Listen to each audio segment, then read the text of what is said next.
ইতিহাস এভাবেই তৈরি হয়। ইতিহাস এভাবেই অমরত্বের পেয়ালায় চুমুক দেন ভারতীয় নারী ক্রিকেট দল। এভাবেই ১৯৮৩ যেন এত এত বছর পর ফিরে আসে এই ২০২৫ সালে। এভাবেই সেদিনের কপিলস ডেভিলসের জাতিস্বরের প্রত্যাবর্তন ঘটে যায় হারমানপ্রীত অ্যাঞ্জেলস হিসাবে। সেদিনের মহিন্দর অমরনাথ হয়ে ওঠেন আজকের শেফালি ভার্মা কিংবা দীপ্তি শর্মা।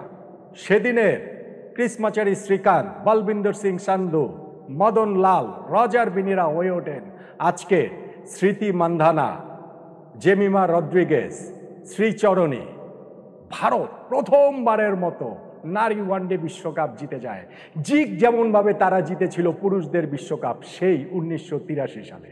৮৩ সালে কপিল দেবের ওই ভারতের বিশ্বকাপ জয় তাদের ক্রিকেট মানচিত্রে আলাদা একটা জায়গা তৈরি করে দিয়েছিল। আধুনিক ভারতের এই ছেলেদের ক্রিকেটের যে আধিপত্য সেইটার একটা ভিত্তি তৈরি করে দিয়েছিল।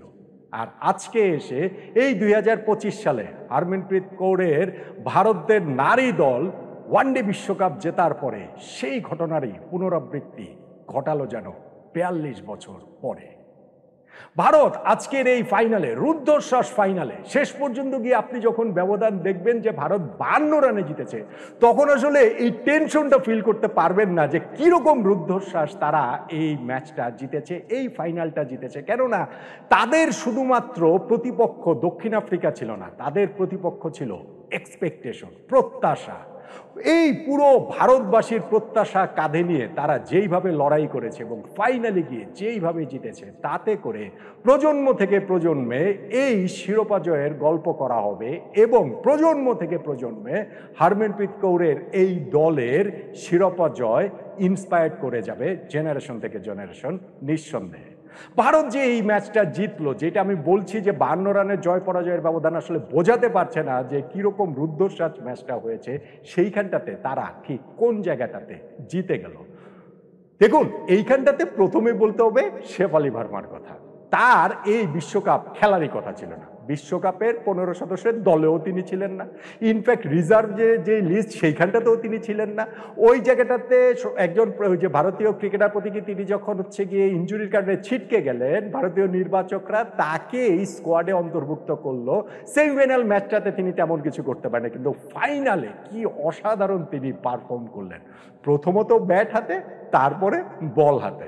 ব্যাট হাতে তিনি একটা ৭৮ বলে ৮৭ রানের যেই ইনিংসটা খেলেছেন সেইটা অনেক বিচারেই অতুলনীয়। প্রথমত স্মৃতি মান্ধানার সাথে তার ওই ওপেনিং পার্টনারশিপ ১০৪ রানের, যেটা ভারতকে একটা বড় স্কোরের প্ল্যাটফর্ম গড়ে দিয়েছে।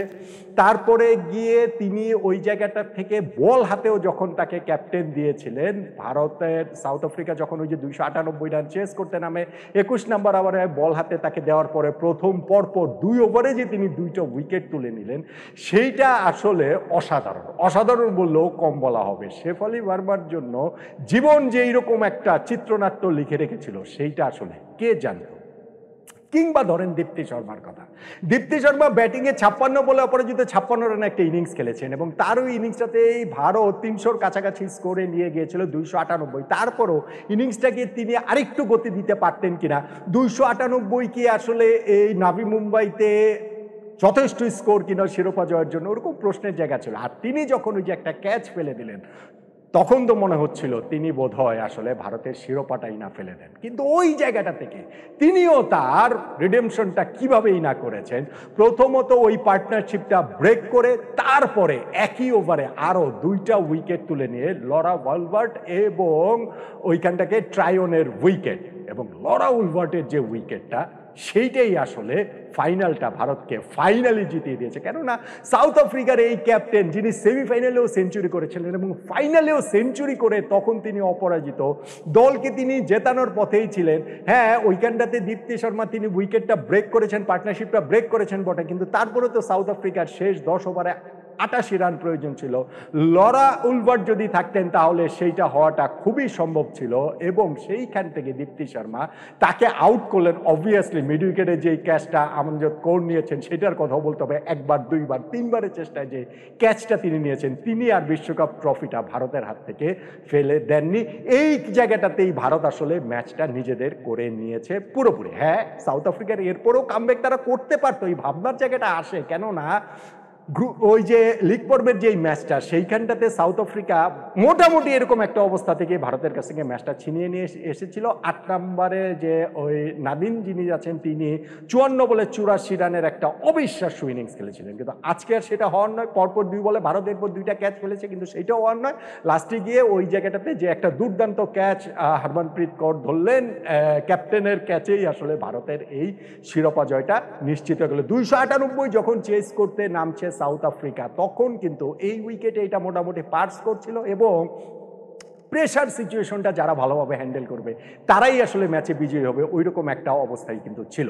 সাউথ আফ্রিকার ওপেনিং স্ট্যান্ড ভালো হয়েছে, তারা পাওয়ার প্লে লাস্ট ওভারে গিয়ে উইকেটটা হারিয়েছে, সেইটাও আমনজোত কৌরের একটা ডিরেক্ট থ্রোতে রান আউট হওয়ার প্রেক্ষাপটে 10 ওভারে তারপরেও তারা 52 রান তুলেছে। সেইখান থেকেও সাউথ আফ্রিকা কিন্তু মাঝখানে আরেকটা উইকেট হারালো, 20 ওভার শেষে 113 রানে তারা পৌঁছে যায় 2 উইকেটে। এবং তারপরেই আমি বলছি ওই যে শেফালি ভার্মাকে বোলিংয়ে নিয়ে আসলেন হরমনপ্রীত কৌর, এবং শেফালি যে পরপর 2 ওভারে 2টা উইকেট তুলে নিলেন, সেইটা খুবই গুরুত্বপূর্ণ। আর যখন ওই দীপ্তি শর্মা 30 নম্বর ওভারে একটা উইকেট তুলে নিলেন, সাউথ আফ্রিকা 30 ওভার শেষে 5 উইকেটে 150, তাদের আর বাকি 20 ওভারে 5 উইকেট হাতে নিয়ে আরও 149 রান করতে হবে। কিন্তু ওই যে বললাম, লরা উলবার্ট ছিলেন, এবং তিনি যতক্ষণ ছিলেন সাউথ আফ্রিকার আশাটাও ততক্ষণ ছিল, কিন্তু তিনি ওই সেমিফাইনালে সেঞ্চুরির পর ফাইনালেও সেঞ্চুরি করলেন বটে, দলকে আসলে জেতাতে পারলেন না। দীপ্তি শর্মা যিনি ব্যাটিংয়ে 50 করেছেন, তিনি বোলিংয়েও 5-5টা উইকেট নিয়েছেন, কি অসাধারণ তিনি পারফর্ম করেছেন। আবার শেফালি ভার্মার কথা বলছিলাম যে তিনি ব্যাটিংয়ে 87 রানের একটা অসাধারণ ইনিংস খেলেছেন, যার এই ওয়ার্ল্ড কাপই খেলার কথা না, আবার বোলিংয়ে ওই রকম 2টা ব্রেক থ্রু এনে দিয়েছেন। ফলে এই দুজনকেই আপনি 1983 বিশ্বকাপের মহিন্দর রমননাথ হিসেবে বলতেই পারেন। ভারত যে তাদের ব্যাটিংয়ে 298 পর্যন্ত করেছে, সেইখানটাতে ওপেনিং পার্টনারশিপে শেফালি ভার্মা ও স্মৃতি মান্দানার 104 রানের ওই জুটিটা একটা বেস তৈরি করে দিয়েছে। তারপরে গিয়ে তারা স্মৃতি মান্দানার উইকেট হারানোতে এই পার্টনারশিপটা ব্রেক হলো, 45 রানে তিনি আউট হয়েছেন। শেফালি ভার্মা একটা লাইফ পেয়েছিলেন বটে 56 রানে, কিন্তু সেঞ্চুরিটা তিনি করবেনই এমন মনে হচ্ছিল। সেই 2022 সালে লাস্ট তিনি ওয়ানডেতে 50 করেছেন, 2024-এর পর আর ওয়ানডে দলে তিনি সুযোগ পাননি, সেই তিনি এইবার সুযোগ পেয়ে তিনি তার ওয়ানডে ক্যারিয়ারে বেস্ট ইনিংসটা খেললেন, ওয়ানডে ক্যারিয়ারে বেস্ট বোলিং পারফরমেন্সটা করলেন। এর চেয়ে বেশি আর একজন ক্রিকেটারের কাছ থেকে আপনি কি চাইতে পারেন? ভারতীয় সমর্থকরাই বা আর কি চাইতে পারত? এরপরে গিয়ে ভারতের ওই মিডল অর্ডারের ওই জায়গাগুলোতে জেমিমা রদ্রিগেজ বলেন, হরমনপ্রীত কৌর বলেন, তারা ওই যে 20 রান 24 রান করে আউট হয়ে গিয়েছিলেন।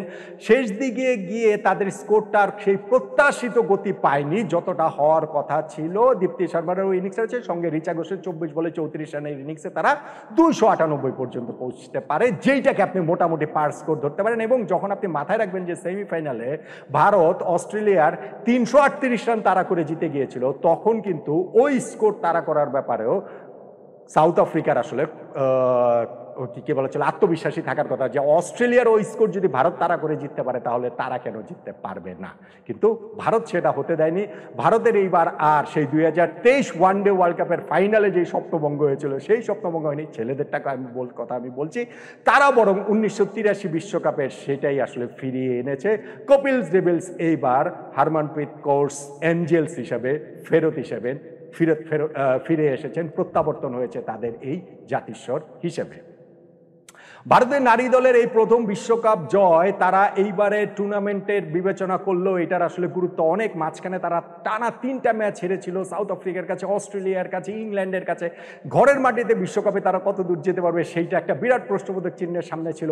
কোনো মতে তারা সেমিফাইনালে উঠেছে, কোনো মতে বলতে আমি বলছি যে হচ্ছে গিয়ে লাস্ট দল হিসেবে সেমিফাইনালে উঠেছে। তারপরে সেমিফাইনালে অস্ট্রেলিয়ার ওই 338 চেজ ডাউন যখন তারা করে জিতে গিয়েছে, তখনই কিন্তু তাদের ভিতরে সেই আত্মবিশ্বাসের জায়গাটা আরও অনেক বেশি হয়েছে। এবং ফাইনালি তারা নারী বিশ্বকাপের শিরোপা, ওয়ানডে শিরোপাটা তারা আসলে জিততে পারলো। ভারতের এই জয় নিঃসন্দেহে তাদের নারী ক্রিকেটকে একটা ভিন্ন মাত্রা দিবে এবং প্রজন্ম থেকে প্রজন্মে তাদেরকে আসলে ইন্সপায়ার করবে। এবং সেইখানটাতে টার্নিং পয়েন্টের কথা যদি বলেন, তাহলে অবভিয়াসলি শেফালি ওয়ার্মার তার যে ওই যে 2টা উইকেট সেটা ভীষণ গুরুত্বপূর্ণ, কিন্তু সাউথ আফ্রিকার যদি ওইখানটাতে লরা উলভার্ট থেকে যেতেন শেষ পর্যন্ত, নাদিন ডি ক্লার্কও যেহেতু সাউথ আফ্রিকার রয়েছে অত পরে ব্যাটিং করেন, যিনি ওই যে 54 বলে 84 রানের ইনিংসটা খেলেছিলেন, ফলে লরা উলভার্টের সেই উইকেটটাই আমার কাছে মনে হয় সবচেয়ে গুরুত্বপূর্ণ। ওই যে পরপর 2 ওভারে দীপ্তি শর্মা যে পার্টনারশিপটা প্রথমে ব্রেক করেন, পরের ওভারটাতে 2টা উইকেট তুলে নিলেন, সেই 2টা উইকেটের মধ্যে লরা উলভার্টের যে উইকেটটা রয়েছে, ওই 2টা ওভারই ম্যাচটা ভারতকে ফাইনালি গিয়ে জিতেছে অনেক অনেক টার্নিং পয়েন্টের ভিতরে। এটাই আমার ভারতীয় নারী ক্রিকেট দলের এই ইতিহাস তৈরি করা, অমরত্বের পেয়ালায় চুমুক দেওয়া, শিরোপা জয়ের